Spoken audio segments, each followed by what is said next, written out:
Саламатсыздар, урматтуу кесиптештер. Бүгүн сиздер менен биз бир укмуштуудай өзүбүзгө зарыл болгон багытты ачып көрөлү деп атабыз да. Мен ал үчүн биринчи сурайын силерден. Силердин ичиңерден шамдагай, мындай абдан жеңил, демилгелүү ким деп көрсөтөсүңөр? Бир силердин арганда бирөө айтып коелучу. Ким демилгелүү? Абдан демилгелүү ким? Бири-бириңерди карагыла. Датка. Вот датка мисалы абдан демилгелүү инсан дейт, азамат. Эми бүгүн ал далилдейт болуш керек.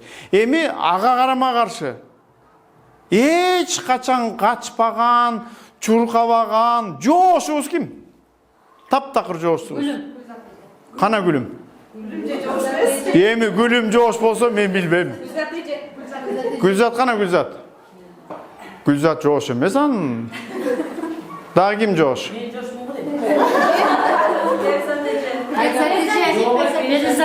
Болуп тур, Перизат деп туралы. Болуп тур, Перизат деп туралы. Перизат ким бизде? Ну, Перизат эле жоош эмес, мүмкүн жоош деп туралы. Эми менде суроо. Макул. Эмне үчүн ошондой?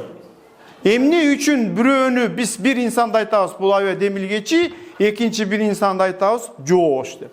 Кайдан келип чыкты эле? Ал табиятынан келип чыгат. Адамдар төрткө бөлүнөт да, холерик, меланхолик. Ал деле туура. Бирок эң негизгиси, мунун эң башаты, урматтуу кесиптештерим, биздин ата-эне экен. Анакей, биздин баамдоону аныктаган эң биринчи фактор бул биздин ата-эне экен. Мына мен силерге айттым, эки агам, андан кийин мен, андан кийин карындашым, анан иним дедим. Ата-энем эмнегедир кичинекей чагымда эле айтчу, мени багасыңар депчи, мени сен багасын таштан депчи. Апам да айтчу, атам да айтчу. Анан мен таң калып чоңойдум да. Бушайман болуп чоңойдум кайсы бир деңгээлде. Велосипедти тепсе, агаларым тепсе, түшүнүңөрбү? Тамакты биринчи агаларым жесе, андан мен эмне үчүн багышым керек деп кайсы бир кызыл нерсе менен чоңойдум. Ошол учурдан башталып ойчул болдум дегендей да. Эми биринчи класска бардым, элестеткиле, апам баягыда кадырес айылга алып барып, гүл алып барып койдук, катыштык. Негедир койсун апабыз, ошондо апа экен, эжекебиз болуп таштан класском болосуң деди. Мына, анан 10 жыл ошол класста класскан болуп аракет кылдым. Эми жамандыр, жакшыдыр бул башка.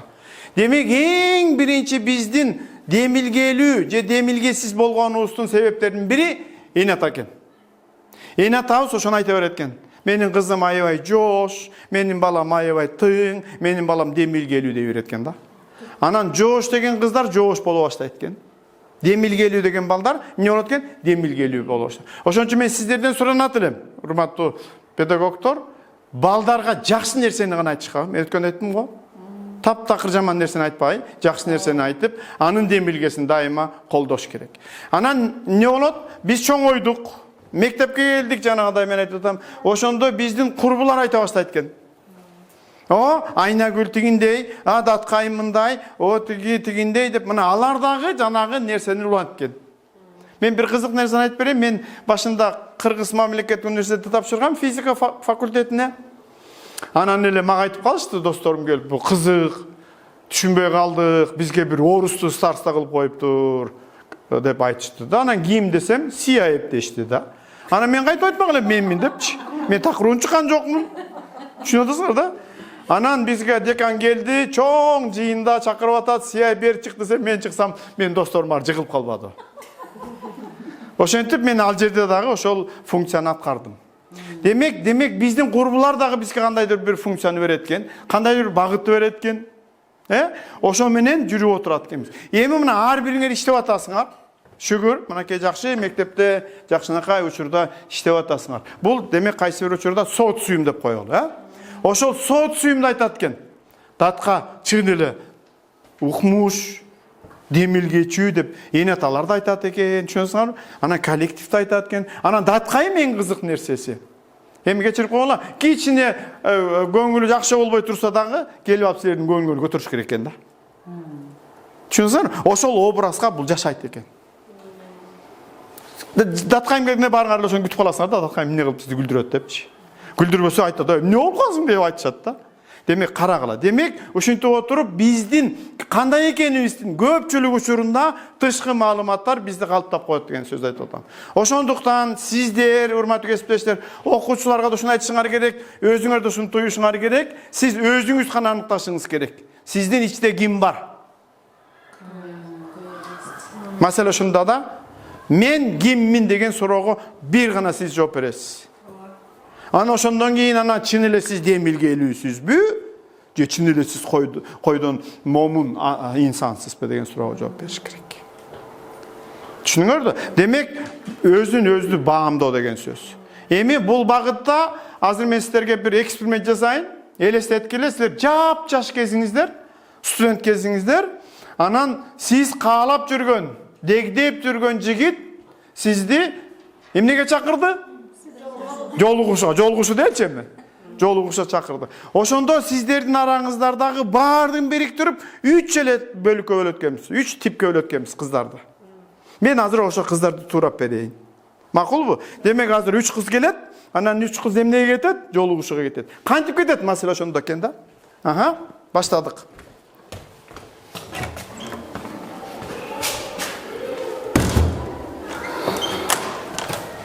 Мынакей, биринчи кыз келатат, татынакай келет. Апа, мени бүгүн чакырды мени.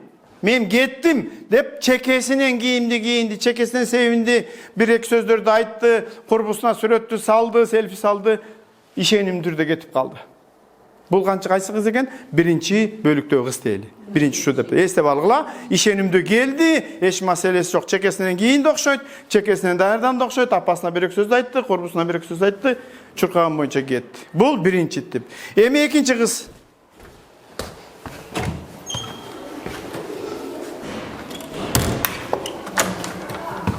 Мынакей, дагы сүйүнгөн боюнча келди, апа, мени чакырды, мен барып келейин, бирок сиз көрсөтүңүзчү, кайсы кийимди кийсем туура болот, кайсындай болсом туура болот деп баардык нерсени карагыла.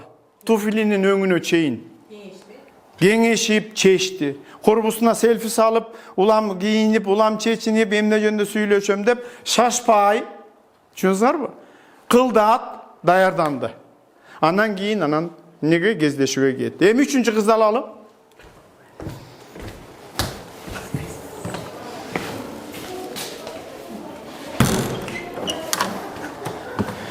Демек, бу кызыбыз да келди, апасына айтты, курбусуна телефон чалды, мени ушинтип чакырды деди. Ооба кийине баштады, чечине баштады, чечине баштады, даярдана баштады. Бир кезде кайсы бир себептер менен барып алып жатып алды диванга. Ыйлап барбай койду. Мынакей, кайсы бир деңгээлде ал эмне болду? Барбай койду. Демек, биз 3кө гана бөлүнүп өткөнбүз. Мына эми ошонун мен кандай десем, мүнөздөмөлөрүн айтып берейин. Эң биринчи карасаңыздар, мен тескери жагынан баштайын. Жанагы барбай койгон кызга. Ал бизде эле баардыгы жакшы, мүмкүн интеллектуалдуу деле жакшы, маданияты деле жакшы, деңгээли жакшы, бирок дайыма өзүнө ишенбей жүрөт. Кайсы бир себептер менен бери карагыла, кайсы бир учурда бир өзүнө ишенбей калган. Ошондон улам айткысы да келбейт, чечилбейт. Түшүнүңүздарбы? Буларды биз айтабыз Асан Кайгынын тобунда деп. Бизде билесиңер, философ жашаган Асан Кайгы атабыз. Өзүнүн курсагы тойбойт, үй бүлөсү тойбойт, бирок ал жатып алып ыйлачып экен да, байкуш жыланган экен, колу буту жок деп. Бул философия. Демек, мына бул адамдар карагыла. Эми бул адамдар чын эле абдан түнт келишет. Бул адамдардын баары же жок экен билбей калат. Сөзүн ачыгы ушул, Булардын абдан жакшы чечим болсо унчукпай калат. Анан булар кайсы бир учурда кандайдыр бир сын пикир болуп калса, ал сын пикирге абдан жүрөгүнө чукул кабыл алат. Көпкө чейин ошол жактан чыкпайт да. Түшүнүңөрбү? Көпкө чейин чыкпайт. Анан эң кызык жери, ошол жерде жазып атат, карагыла. Кайсы бир ийгиликке жетсе, ага сүйүнө албайт. Аны бир кокустук гана катары көрөт. Көрдүңөрбү? Канчалык деңгээлде өзүн жоготкон инсан.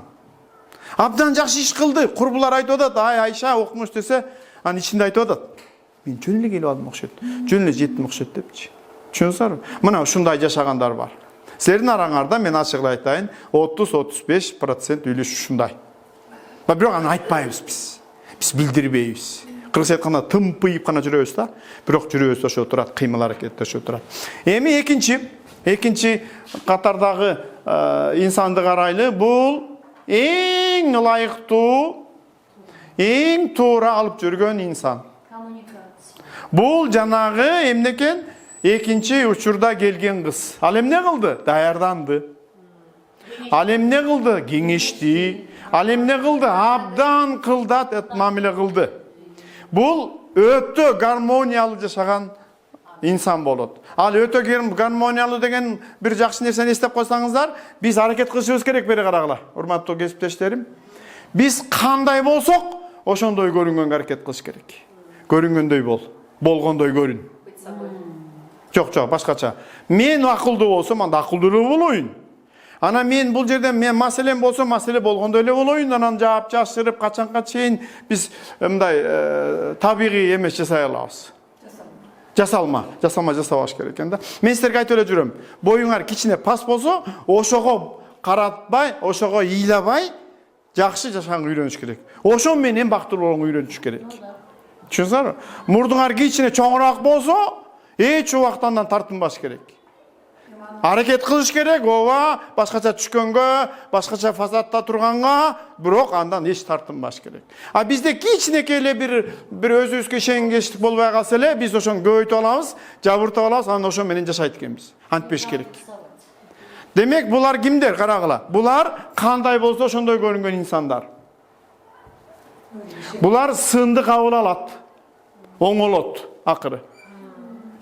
Булар өзлөрүнүн ийгилигине өзлөрү кубана алат. Ушунчалык жакшы куштарланат. Ушунчалык рахат алат. Демек, булардын бир гана жакшы нерсеси бар. Мен ушул боюнча бактылуумун. Мен ушул боюнча сулуумун. Мен ушул боюнча кандай десем, рахатка жетем дегендер. Маселе жок. Менин боюм эми элестеткиле 2-10 болбойт да. Мен деле болгум келет баскетбол катары, азыр эми болбойт да. Мен ушуну кабыл алышым керек, ушу менен мен жашашым керек, бактылуу жашашым керек. Демек, булар кимдер экен? Эң аз биздин арабызда отурган үлүш.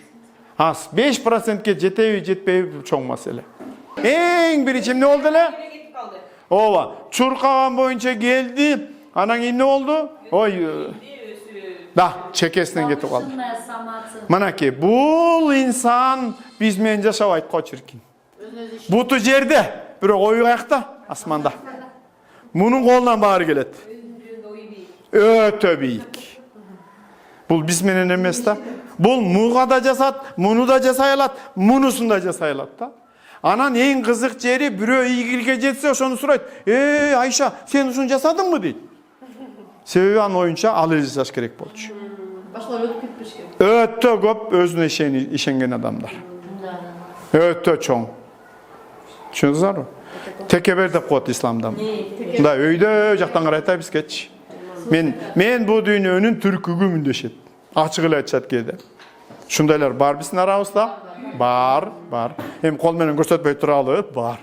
Демек, эмне кылдык? Биз 3кө бөлүндүк, карагыла. Болгону бир азыраак гана үлүшүбүз кандай болсо ошондой турат экенбиз. Макулсуңарбы?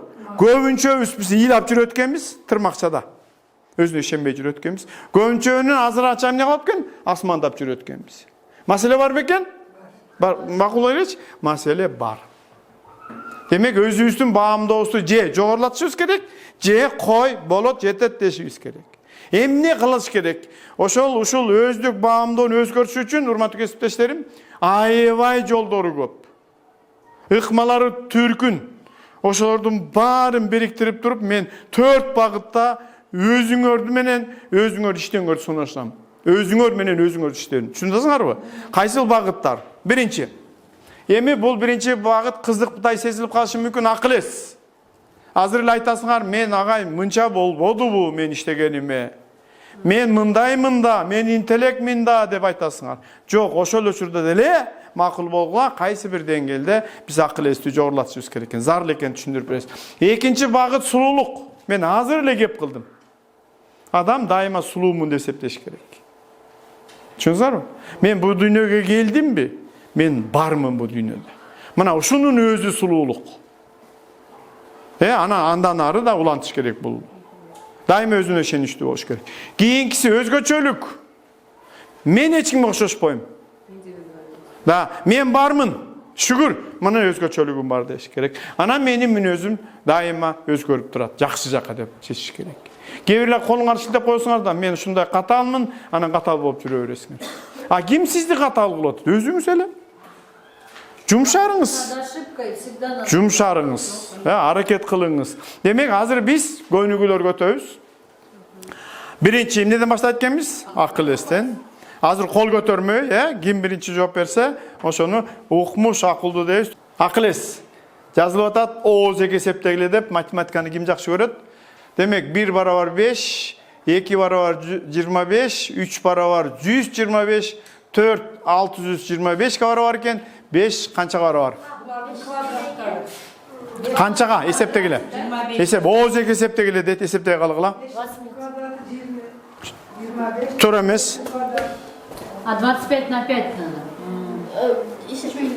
Жок. 25. Жок. 125.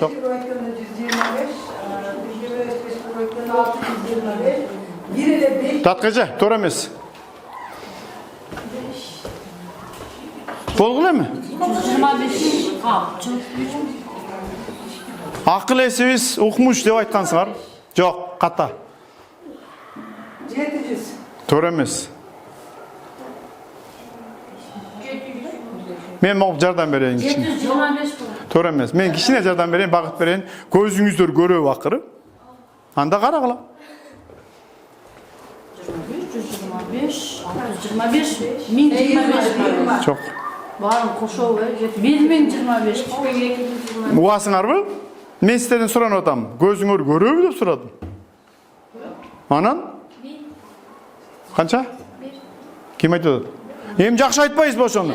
Бул жерде жазылып турат 5 барабар 1 деп. Көрбөй атасыңар да. Кол чабуулар, Азамат. Так, экинчи карагыла. Так, бул жерде математика таза. 11 плюс 1 барабар 10 деп коюп тур, оңдогула. Бир гана нерсе ширеңкенин талына тийбей туруп. Ширеңкенин талына тийбей туруп. Азыр туура эмес туранын көрүп атасыңарбы? 11 плюс 1 канча болуш керек? 12 болуш керек эле.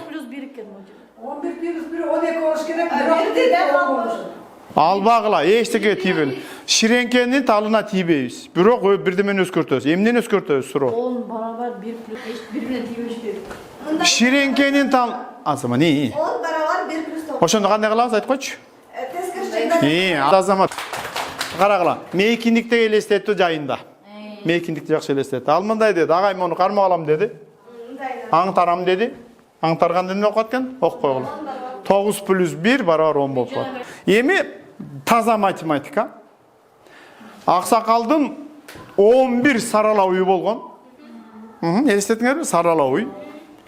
Анан ал аксакал керес калтырып атат. Мен өткөндөн кийин 3 баласы бар экен. Улуу балам дейт, уйлардын жарымын алсын деди. Жазып коелучу. Уйлардын жарымын алсын деди. 11 уйдун. Андан кийин ортончу уулум калган уйлардын жарымын алсын деди. Анан кичүү тиги эмне коет? Көкүрөк күчүгүм кенжеси. Калган уйду алсын деди. Бөлгүлөм 3 уулуна 11 уйду. Жок, андай болбойт. 9 oldu kendi bir özü o.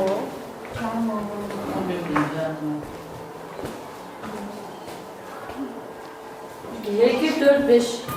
Мындайда, урматтуу кесиптештер, алгоритм иштеп чыгалы дедик. Момундай кылабыз деп ишенимдүү түрдө. Жөн эле отуруп алып дегендей мындай дегенде биз мугалимбиз. Макулсуңарбы? Ошон үчүн алгоритм чыгарабыз. 11'din jartısı 5. Anın jartısı 2. Kol bağlat. 11'de de TMT 2'ye bulamayız da. İyi. 5 olsak. Bölöz. Birinci babama desek. Canımı. Ana 5, 6, 5, 3 Babaya koşuyor 5. Andan ne olsakçı? 11'de 5, bütün ondan 5 balık ve 6 kılıp durup bana... Şu 6 kılma üstem, al 5. Yok 5 oldu. Yanan 4 bölükler danan 2 bölügünden keyin ikinci bölüge 2 3 oldu. balık. Jardan bereyim mi? Jardan bereyim mi? Alar ayılda turuşat. Jardan. Ошо бирөөнүн эме. Бирөөнү алып койсо, Баары 3 баласын алып та үйүнө. Жок. 3 баласына бөлгүлөп атпайбы? Бөлгүлөйм ошону. Мен айттым, айылда турат дедим. Анан логика. Ага. көпөнү берсе. Жакшы айтчы. Қарыз қалышы. Ана канча болот ошондо уй? 12. Мына кара уйду сурап ал делчи. Ошондо канча уй болуп калат? 12-ге 2 бөлүнөбү? 6 уй биякта турат, 6 уй биякта. Бирок 6-нын бирөөсү эмне? Жалаң сарала. Ошону ким айдап кетет? Улуус айдап кетет. Улуусун айдап кетти. Канча уй калды? 6 2-ге бөлүнөбү? 3-төн бөлөбүз. 3 сарала уй. Анан кийин 3 уй. Жок, биринчи айдап кетсин чортон. Ортонсу канча айдап кетти уйду? 3 уйду айдап кетти разы болуп. Канча уй калды? Анын бирөө кимдики? Ооба, кошуна алып барып рахмат айтты. Мына ушинтип чечет. Азыр өтө зор көнүгүү болот. Анын үчүн көзүңөрдү ачып жуум мындай. Көз көргөн боюнча, көрүү боюнча. Кимдин көзү жакшы көрөт, ошону далилдейбиз азыр. А көрүү бул чоң орган. Бул дүйнөнү биз көрүшүбүз керек. Ошон үчүн мен сиздерге бир объектини көрсөтөм, кайра алып таштайм, анан кол көтөрөсүңөр. Эмнени көрдүңөр? Так, ким айтат эмнени көрдүк? Сандарды жазган. Кандай? Жок, мына кол көтөрмө. Канча сандарды? Татка. Отур эле. 8, 7, 6, 5. 5пи? 5. Ой. Азыр. 7, 6, 4, 4, 3, 2, 1. 3, 2, 1. Тияғы 4 болып қалды. Мақұл, даңа эмнелерди көрдүк? Кандай сөздөрдү? Мерим, чай, кылыш. Жок, мындай такты колуңар көтөрүп айтканчы. Жазып алчы, өзүң эмне деп атасың? Эмнелерди? Меримди, кыш, чий, муздак жазсыңыз 4-төн. Улак 5 болду. Дагы ким айтат? Мен клейкаларды көрдүм. Кандай? Боекторду көрдүм. Кандай боекторду? Абас айтат. Абаскан айтты, мен боекторду көрдүм. Канча боек бар? Азыр жашыл койду. Жашыл эмне боелгон? Кой турлачы. Тактайын. Жашыл эмнени боегон? Жашыл эмнени боегон? Айтып атат. Жазып алсаңыз, жашыл сандарды деп койдуңуз. Демек сиз көргөн эмес. Дагы эмнени өңдү көрдүңүз? Бүттүбү? Сөздөр жазылыңыз. Сөздөр ак менен жазылган. Сандарчы? Кара менен. Кызыл мененби, кара мененби? Мынакей мен сизге ачып берейин. Биринчиден датка аябай жакшы баштаган. Биринчи орунду алмак. 8, 7, 6, 5 деди. Мен 5пи дедим. Жок деди. Демек өзүнө ишенген жок. Мен атайын сурадым да, карагылачы. Жакшы баштады эле аябай. 8, 7, 6, 5 дегенде датка 5пи десем, жок агай 4 деди. Да. Демек биз өзүбүзгө ишенбейбиз. Мен айттым, демек калката. Биз окуучу сыяктуу элебиз да. Андан кийин эч убакта кара боек жок, ийже. Абсолютно кара боек жок бул жерде. Биз жөн стереотипный мышление, сызык болгондон кийин кара болуш керек деп атат да. Сандар эмне? Сары деди. Сандар сары менен дейт. Мына карасаң. Абсолюттук туура эмес. Макулбу? Сиз эмне дедиңиз? Сөздөр ак менен дейт. Ак эмес. Демек бер карагыла. Демек биздин көрүүбүз абдан начар. Макул дегиле. Эгер абдан начар болсо, карагыла. Анда биз таптакыр акыл эсибиз жакшы эмес. Айырма кайсы жерде? Тапкылачы. Жакшыраак карап туруп. Кана? Варианттарын айткыла. Kvadraты бирөө күчү. Жок. Айырма бар. Жок. Тигил кушураак керек. Жок эми, рахмат ушу. Ошо. Тома катуу эсептейсиң. Айырма деген сөз. Азамат. Айырма сөзүн башында турат дедим. Бул жок абсолюттук түрдө. Мен сураган жокмун силерден канча айырма бар деп. Түшүнүңөрбү? Баарыңар канча айырманы издеп кирдиңер. Тиги жерде айырма турат, анан кийин мындай турат. Айырма сүйлөмдүн башында. Же айырма бул тик бурчтун ичинде. Экөө тең эле туура. Демек айырма сөздүн башында. Мынакей. Демек биздин акыл эсибиз кандай экен? Жакшы экен. Биринчи жыйынтык. Кантип акыл эсти көтөрөбүз? Биринчи эле жаңы аракеттерди баштагыла. Эң жок дегенде мен ырдай албайм, ырга баратам. Ырдап калышым мүмкүн да. Кайсы бир учурда. Бирок эч кимге айтпагыла да. Demek biz kolumuzdan gelbey turgan nerse жоқ. Tek kana hareket gerek. Ошо жаңы нерсе көбүрөөк бизге мээбизге күч берет экен. Жасап алган нерсени жасаган обат, жакшы эле, жүрө беребиз. Ал туура эмес. Ошончо көндүндөрдү талкалоо деген сөз ушу да. Стереотипный кыймыл аракеттер жоготуу деген сөз. Түшүнүңүзбү? Аябай комфорттуу жашап атасыңар, андан чык деген сөз. Бизде 5 кабылоо системабыз бар. Көз, кулак, кулагылачы, мурун, тери. 5-өөнү тең катыштырыш керек жашоого. Демек экинчиси ошол кабыл алуу системасынын баарын катыштырыш керек колдон келсе. Биздин айтып атам, колубуз цемент болуп баратат деп. Чын эле ошондой да. Колдон келсе баарын катыштыргыла. Мына жыт боюнча сүйлөштүк. Эми тамак боюнча сүйлөштүк. Түшүнүңүзбү? Көз боюнча сүйлөштүк, бар экен да. Адамзатка берилгенден кийин ошону биз ардакташыбыз керек экен. Так, эми кийинкиси карагыла. Акыл эстин өзгөрүшү эмне болот мына карагыла. Бир аз өзгөртсө элечи, организм өзгөрөт экен. Демек, организм акыл эс өзгөрсө, акыл эсибиз өзгөрсө. Мен айтпадымбы? Организм өзгөрөт экен. Карагыла. Мурун, мисалы, азыр мен айтып берейин. Мурун, бер карасаңыздар, тамак жесеңер, мисалы, ошонун 25% үлүшү акыл эсибиз алат экен. Ишенесиңерби? Мээге ошончо кетет экен. Демек, жеп аткан тамактын сапаты мээнин сапатына тиешелүү. Ачык эле айтайын. Ошон үчүн жөн эле тойгузуш керек эмес, сапаттуу тойгузуш керек колдон келсе. Түшүнүңөрбү? Демек, эгерде чын эле биздин акыл эсибиз жогоруласа, анда биздин организмибиз өзгөрөт, эң жок дегенде бери кала. Секреция, тамак сиңирүү секрециясы оңолот экен. Акыл эстин өзгөрүшү анан баамдын өзгөртөт. Биз баамдын өзгөртөлү дедик да? Бүттүк. Эми кийинки өнүгүү сулуулук. Демек, бул эмне?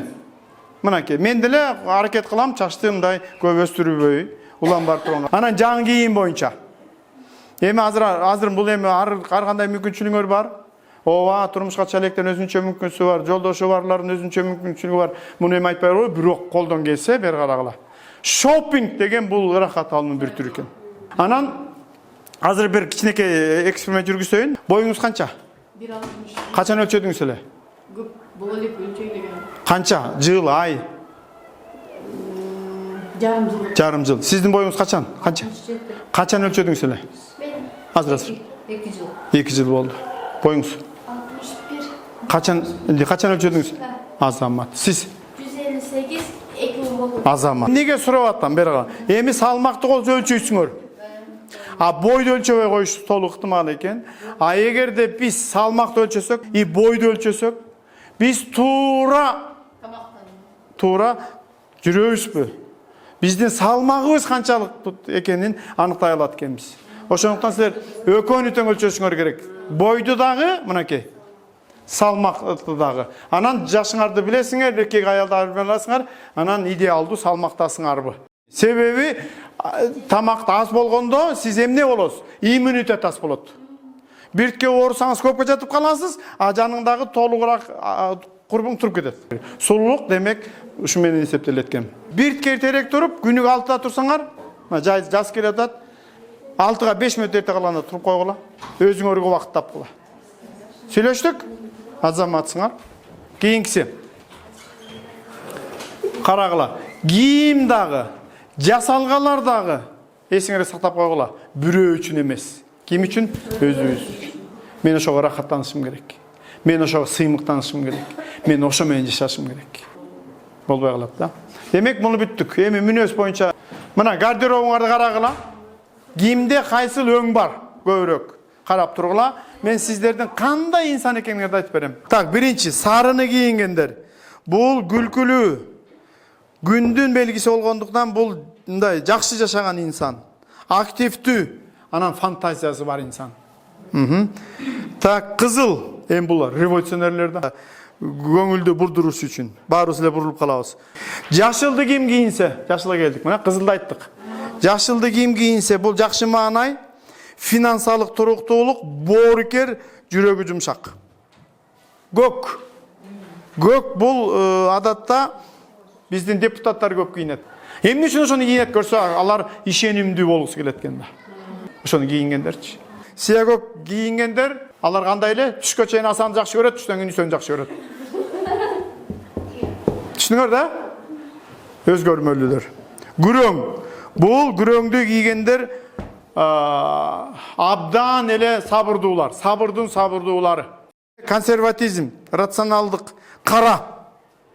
Караны эми бул амбициозундар кирет да. Мына ушундай капкара кийинет да булар. Коркутуп, чочутуп, жана башка. Бул бир, экинчиден кара кийгенде кайсы бир нерсени жашыргысы келгендер кийет экен караны. Ак, жөнөкөй мисал менен айтканда бул эки багытта каралат экен ак. Биринчиден тазалык, туура, мугалимдердин немеси. Экинчиден ак бул өтө муздак өңкөн. Бос, бул болсо төрөлгөндө эле бос. Чарчап калган да. Кийинкиси мүнөз. Жаскыла таблицаны. Оң жагына мен укмуштай касиетим, сол жагына мен башында айтпадым беле, күрөшө турган касиет. Начар дебегиле. Өзүңөрдү сүйөсүңөрбү? Демек, начар дебеле. Күрөшө турган касиеттеримдегиле. Болгон касиеттерге жазкыла. Бирок мен эч кимди сурабайм. Ошон үчүн беймарал болуп, 1 минутка чейин жазып чыгасыздар. Мен азыр убакытты кое берем, бат-баттан жасасыңар да. Кай бириңер убакытты кетирген замат, ой мен укмушмун деп жаза баштадыңар жана оң жагынчы. Демек андай болбосоң да жаздың да. Демек силер өйдө көтөрүп жүрөсүңөр. Жанагы жерде эмессиңер. Өзүңөр бо жерден көрдүк го жанагы, асмандап жүргөн. Ошо багыттасыңар. Эгерде кайсы бириңер жаз деген сайын мен мындаймын, мен тигиндеймин, мындаймын деп биягын унутуп калып, жалаң эле өзүңдүн күрөшө турган касиеттерди жаздыңыз, анда сыйлап жүргөн кызсыз да. Мына азыр ошону таптыңар өзүңөр. Негизи экөө тең болот. Укмуш биягы да болбойт, иштенип койгула, укмуш биягы да болбойт. Ошондуктан азыр силер өзүңөр кайсы бир деңгээлде аныктадыңар, кайсы багыттасыңар. Бирок жакшы, билбегениңер эң жаман. Мисалы күрөшө турган касиетти билгенден кийин башталган жолдун точкасы ошол, чекит ошол. Билген жакшы. Билбесең ошо менен билбей өтүп кетесиң да. Элестеткиле кандай кызык нерсе. Канчалаган кишиге зыян кетиресиң. Өзүң билбей туруп. Ошон үчүн колдон келсе билип алыш керек. Кайсы касиетибиз начар экен. Ошон үчүн сиздер өзүңөр жакшыраак таанышыңар керек. Демек сиздер азыр муну көп жазсаңыздар, ага көп ишене бербегиле. Диагон көрөтсүңөрчү. Түшүңөр мен дедим. Эгерде тескенче диагон көп жазсаңыздар, ойлонушуңар керек. Демек сизде укмуш касиеттериңиз бар. Колдон келсе мына бу укмуш касиетти пайдаланып, тиякты жоюш керек. Башка жол жок. Эриктүү болсоң, анда жалкоолукту жой. Караш, экинчиси. Комплимент айтканды үйрөнгүлө. Мүнөз өзгөртөм деп атасыңарбы? Жумшак болоюн деп атасыңар мен сыяктуу. Анда көп жакшы сөздөрдү айткыла. Анан өзүңүздү күчтүү мүнөзүңүздү курчутуңуз. Өзгөчөлүк. Сиздин өзгөчөлүгүңүз тышкы көрүнүштөн келип чыгат. Сиздин ой толгоолоруңуз сизди өзгөчө бөлүп турат адамдардан. Ой толгоолоруңуз. Биздин эмоционалдык абалыбыз ар кимдики ар башка. Бирөөбүз күлсөк акырына чейин күлөбүз. Жерге жыгылганча. А бирөөбүз жөнүнө мостоюп коебуз. Ха деп. Мына биздин. Жок, чында. Ар түрдүү. Анан акыркы биздин аракеттерибиз. Ошондуктан үйдөн жасайсыңар. Менин тышкы көрүнүшүм мага канча процент жагат? Так аныктайсыңар. Так аныктайсыңар. Менин өзүмдүн ой толгоолорум, эми өзүңөрдүн ой толгооңорду билесиңер да жок деген. Канчалык иретти ошол ылайыктуу. Ошол туура. Демек сиздин ой толгооңуздун канчасы өзүңүзгө жагат? Эмоционалдык абалыңыз аныктаңыз. Өзүңүз канча жагат? Кээ бир чын эле жакшы жүрөбүз. Курсагыбыз аш болсо да тойгондой жүрөбүз. Демек биздин эмоционалдык абалыбыз өзүбүздү аныктайбыз. Мүмкүн болушунча жадырап жайнап жүргүлөчү. Ошондойго жетесиңер. Эч кимде кесилешпеген касиет баарыбызда бар. Үйдөн ошону жасагыла, жолдошуңардан сурагыла, эмне касиетиңер бар? Силер билбеген касиетиңер бар, касиеттери бар жигиттердин, үйөңөрдүн. Аны биз билбей жүрөбүз. Так, андан кийин сиз качан эмне себептен укмуштуудай бактылуу сездиңиз эле өзүңүз. Бул абалды эстегиле. Шуну эстеп туруш керек да. Эмне үчүн адам сүрөткө түшөт жакшы жерде? Себеби ошол эмоцияга баргыбыз келет. Ошол учурду кайталагыбыз келет. Ошон үчүн ошондойбуз. Мен айтып атпаймынбы, өмүр сызылып көз алдына келип баратканда дейт. Жакшы гана нерселер келет дейт көзүңө. Демек өмүрдүн чыныгысы бул биздин кубанып аткан учур экен. Сыйкырдуу таякча тийди колуңарга. Мына. Бул сыйкырдуу таякча. Ошондо өзүңдү мынтип Кайсы касиетиңер жоготуп алат элеңер? Ушул жерде мен азыр сиздерге бир кызык нерсени айтайын өзүм жөнүндө. Мен ушуга чейин көп эле ага мындай маани берчү эмесмин да. Мындай деген сөз бар да, аябай жакшы нерсе жөнөкөй болот деп. Өтө таланттуу нерсе кыска болот деп. Так болот деп. Ошого мен мындай ынанбай жүрчүмүн да.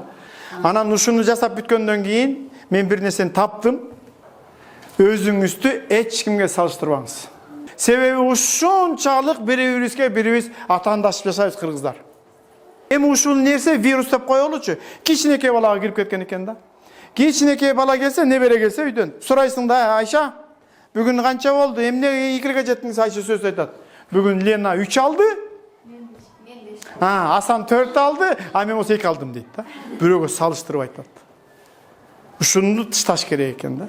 Биздин эң жаман жерибиз ушуга көнүп алып турбуз салыштырып. Абысын болсо абысындар бири-бирине салыштырат, кошуна болсо кошуналар, мугалимдерге. Бу дүйнөдө мен дагы бир жолу акыйкатты айтам, өткөндө айткам кайталайын. Мен жаңгыз келгем, жаңгыз кетем. Жыңалаш келгем, жыңалаш кетем.